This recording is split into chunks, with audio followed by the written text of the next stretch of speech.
The bull on the I-900 is simply the box or the carrying capacity of the scraper. This 9.5 yard heaped, 7.6 yard struck capacity scraper. It's simply the sidewalls of the scraper, the flooring, and the front apron. It's simply the capacity to carry that material. The back portion of that box would be the push-off panel, which would be the next section. Let's start at the apron portion of it. The apron is a very critical component of the scraper because simply it's the closing structure of the front part of that box. So simply what we need to be able to do is we need to pick material up and carry it. We need to be able to keep that front shut down so we don't let it drool out with loose dry sand.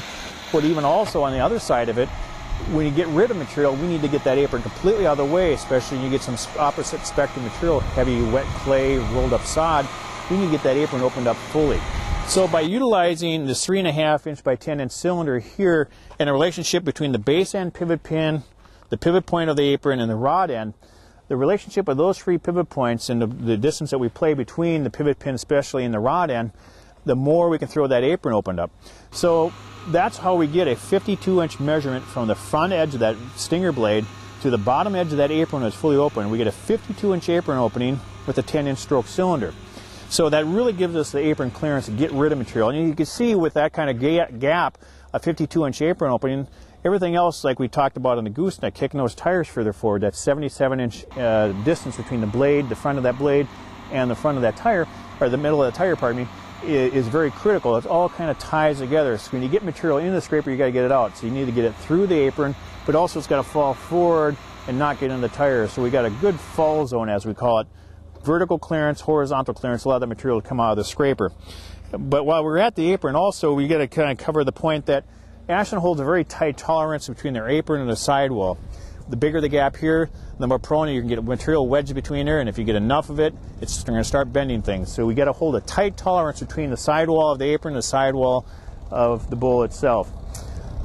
The floor system is a very key component. You also got to take and pay very extra attention to detail there, because what you have, the floor system, all too often people don't get on their hands and knees and look at the bottom side of it, and that's some part they really got to take a look at. The floor system is simply that we're typically using in this class of scraper a single-plated floor system like our competitors. But underneath that floor system, it's very important to take a look at how the subframe is constructed. We utilize a 6-inch channel iron that is welded upside down, inverted, 9 inches on center. There's 5 of them staggered across the floor, front to back. Whereas a lot of our competitors will triangulate that frog as well, but they'll do is they'll take a flat bar standing on edge, inverted, every so many inches apart, 12 inches to 14 inches apart. When you have a stringer design of that nature and you hook into a rock, especially coming into a radius cut, you're coming out of a ditch or opening up a terrace and making that radius cut, and you got the off tracking of the back of the scraper from the front, and that rock is pulled up by the center blade of the corner bit, and it's kind of skewing across, diagonally across the bottom side of the floor. A stringer floor system like that is more prone to hit that rock and fold over as it continues to go across, diagonally across that scraper floor. What happens is once you bent that stringer floor system, the next time you high center on a rock again, your floor is more apt to be prone to be pushed up. So when you get your pushed up floors and you got a push off run across it, you got yourself a real headache to deal with. Where we have the channel floor system, we learned with that through years of hitting rocks. We need that subframe system to be there. So if that rock is basically sliding across a floor, we got that basically the channel iron acting as a rock slide to protect that floor with its own structural element of a channel iron running back to front and tying into that frog. The flooring on this 9-yard is very important to understand as far as how the blades and the moldboard are all tied together.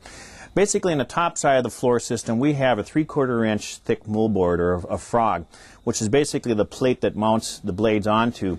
Now, the frog is basically triangulated in shape, which those channel irons come forward and support it from left to right.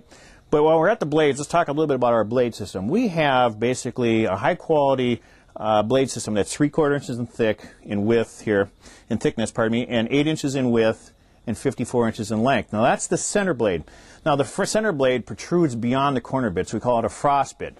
When you have a little narrower center blade that's protruding beyond the corner bits, it gives a better suction characteristics. But not more only that, but also we have the proper blade angle. It's designed for this type of series of tractor. All too often, some of the new companies that's gotten into the market really are still playing with blade angle to try to find the right design for the right type of class of tractor.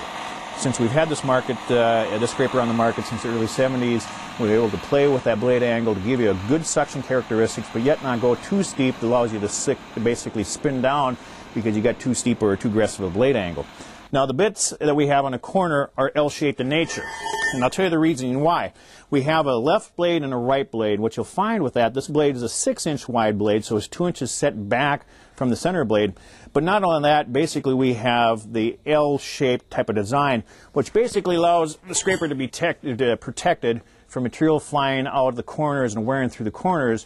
But what it does, it gives sidewall strength. So we're basically reinforcing the sidewalls because we have the blades tied to the floor and vice versa. The sidewalls tied to the floor and the floor tied to the sidewalls. When you hook into a tree stump or hooking into a ridge, we got good protection of our flooring and our sidewalls at this point. But let me tell you a little bit about as far as flow material around that. When you get material flowing around the side of the scraper, it also becomes kind of a wear area. It'll start to wear out or start to cut through the sides. By having a replaceable bit that's wrapped up along the sidewall, we keep that area protected. Now you can see the sidewall here is also very clean as far as for trash flow to allow material to come around the sides. A lot of them have a rectangular tube framework, especially the rear load designs. Trash will build up, corn stalks, bean stubble, things of that sort. That what happens is you start pushing and the scraper will kind of get high centered on the left side or the right side depending on where your trash is building up. Let's take a look underneath. Basically, this is the bottom side of the scraper as far as the bottom part of the frog. Basically, we have the 3/4 inch high-grade plate that acts as the bolting part of the frog portion of it. When we take that plate, we triangulate it with the back plate as well as the cover plate. So we have basically this cover plate, which is a 3/8 inch plate that has punched holes every 10 inches on center. The punched holes allows us to keep the bolt and the nut protected, because what you have happening is you have material being cut by the scraper here, and what you have happening is you have material kind of rippling as it's being torn and cut, especially loose, kind of like wet clay type of conditions. It has a tendency to curl. So what happens is you'll find material wearing through the nut if you don't have it protected here.